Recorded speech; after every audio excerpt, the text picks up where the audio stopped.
நம்ம மனதில் உலக கவலைகள் ஓடிக்கொண்டே இருக்கிறது. ஆனால் தேவன் நம்மளை எப்படி படைச்சாரு? அவருடைய வார்த்தைகள் நம்முடைய சிந்தையில ஓடிக்கொண்டிருக்கும்படியாக படைத்தார். அவரை நம்ம நினைவு கூற வேண்டும், அவருடைய வார்த்தைகளை நினைவு கூற வேண்டும் என்று தேவன் படைத்தார்.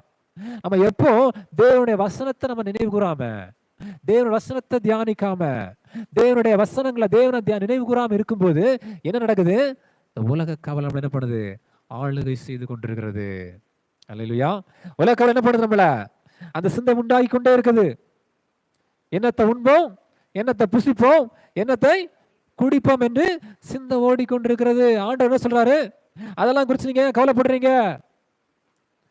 அல்லேலூயா. உங்கள் பரமபிதா உங்கள் எல்லாவற்றையும் கொடுப்பாரு.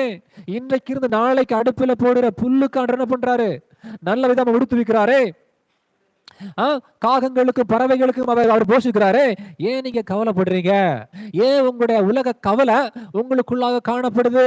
ஏன் இந்த உலக கவலை உங்களை ஆளுகை செய்து கொண்டிருக்கிறது என்று இயேசு கிறிஸ்து உங்களை பார்த்து கேட்கிறாரு. நீங்க ஒன்றுக்கு என்ன பண்ண வேண்டாம், கவலைப்படாம நீங்க என்ன பண்ணணும்? தேவனுடைய வசனத்தை கேட்டு அதை என்ன பண்ணணும்? சிந்தித்து கொண்டே இருக்கணும். அல்லேலூயா. நீங்க தேவனுடைய வசனத்தை சிந்தித்து கொண்டே இருக்கும்போது நீங்க என்ன பண்றீங்க? இந்த உலக கவலையை நெருக்கி போடுறீங்க.